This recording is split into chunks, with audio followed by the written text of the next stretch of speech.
Did you know that the average 30-second reel on social media, like TikTok and Instagram, has reduced the attention span among teenagers? In this video, we will explore the various ways social media influences mental health in teenagers. So stick to the end.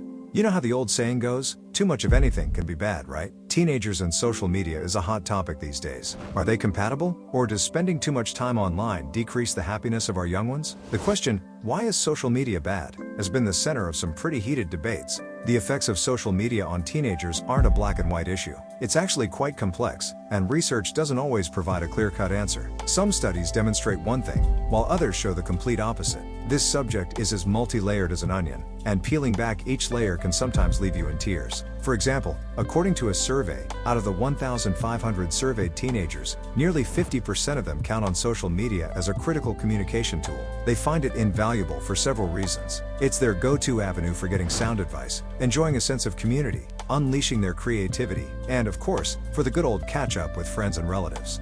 Here comes the clincher. 43% of these youngsters shared that social media acts as a soothing balm when they are feeling down, anxious, or worked up.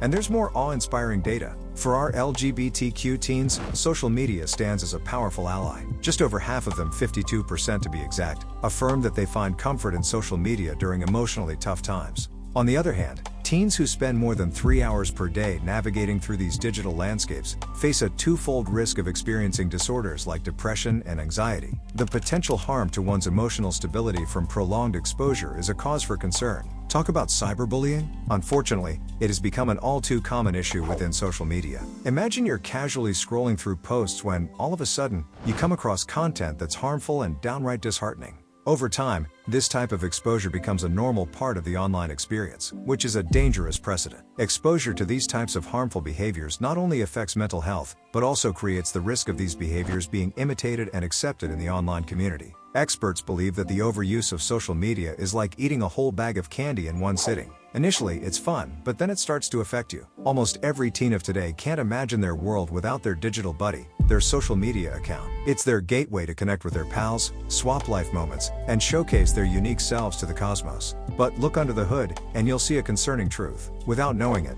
they're wrestling with a digital dependence. They're juggling with an addiction concealed as innocent social networking. Suicide rates in the US have modestly gone down since 2019, but we can't ignore the elephant in the room. It's still a looming crisis among our vibrant young population. As per the strain of data gathered by the diligent folks at the Centers for Disease Control and Prevention, our youngsters, especially girls aged 15 to 24, are struggling. Over the last 2 decades, the suicide rate in this age group escalated at the alarming rate of 87%. It's not much better for boys in the same age bracket either, with a rise of 30% during the same time frame. This overconsumption of social media, much like that bag of candy, could potentially overpower our brain's reward center. Do you know how when we get a like or a retweet, we feel a little satisfaction? That's our brain's reward center at work. But imagine that happening over and over and over again. At some point, our brains might start to think it's a bit too much. This constant, excessive stimulation could even start to create pathways in our brains that resemble those seen in addiction. It's quite challenging to put our smartphones down, isn't it? You've probably wondered why. Jessica Holzbauer, a beloved licensed clinical social worker at the renowned Huntsman Mental Health Institute, shines a light on this mystery. Simply put, our smartphones are irresistible by design. Each time we reach for our smartphones or visit our favorite social media sites, our brain gives us a nice little reward in the form of a dopamine release. This is your brain saying, "Well done, friend. Thanks for the treat."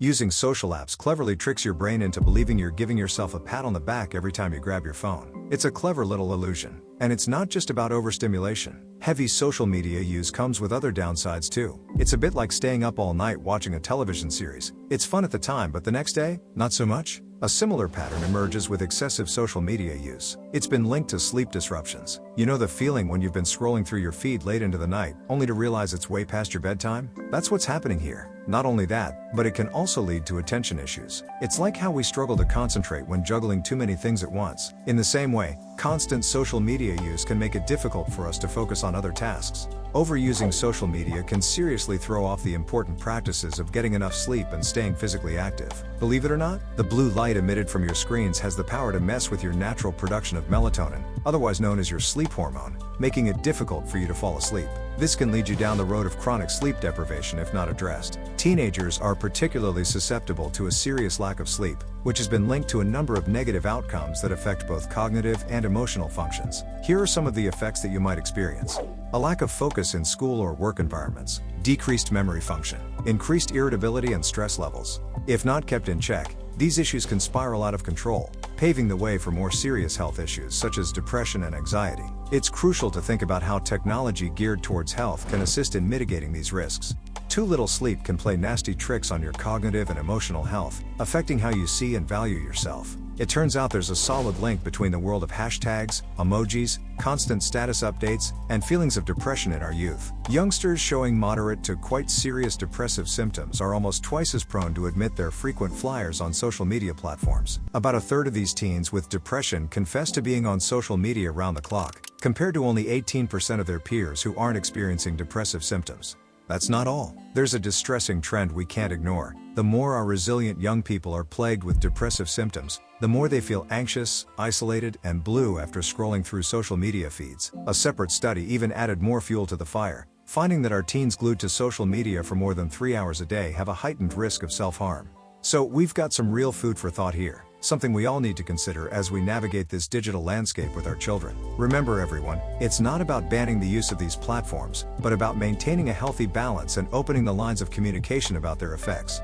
What do you think can be done to build healthier relationships with social media? Let us know in the comments below. And if you like this video, don't forget to give it a thumbs up and subscribe to our channel for more thought-provoking content.